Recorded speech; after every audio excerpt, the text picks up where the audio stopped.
everyone, and welcome to the Solid State Watch. I'm Shannon Davis, the web editor for Solid State Technology, and now let's take a look at the top stories we've been tracking from November 27th through December 3rd, 2015. Researchers from North Carolina State University have discovered a new phase of solid carbon called Q-carbon, which is distinct from the known phases of graphite and diamond.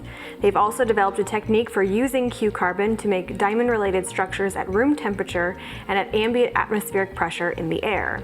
The researchers started with a substrate such as sapphire glass or a plastic polymer. The substrate is then coated with amorphous carbon, elemental carbon, which is that, unlike graphite or diamond, does not have regular, well-defined crystalline structures. The carbon is then hit with a single laser pulse lasting approximately 200 nanoseconds. During this pulse, the temperature of the carbon is raised to 4,000 Kelvin and is rapidly cooled. This operation takes place at 1 atmosphere, the same pressure as the surrounding air. The end result is a film of Q-carbon, and the researchers can control the process to make the films between 20 nanometers and 500 nanometers thick.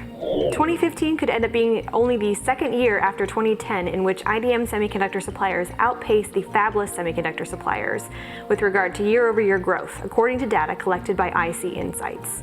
Only 3 of the top 10 IDM semiconductor suppliers are forecast to register growth in 2015, and in total, the top 10 IDMs are expected to display flat growth this year. Although flat growth by the top 10 IDMs would typically be considered poor performance, it is still forecast to be a much better result than expected from the top 10 fabless semiconductor suppliers.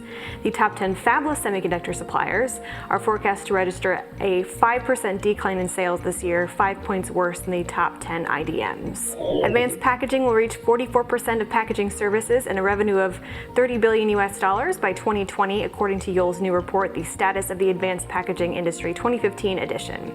According to the report's estimates, advanced packaging services revenue will increase by $9.8 billion from 2014 to 2020 at a compound annual growth rate of 7%, in majority due to high volume adoption of fan-out wafer-level packaging, 2.5D, 3D, and evolution and growth of fan-in wafer-level packaging and flip chip. Advanced packaging services currently account for 38% of packaging services, or $20.2 billion. The European Commission, under the EU merger regulation, approved Avago Technologies' acquisition of Broadcom Corporation.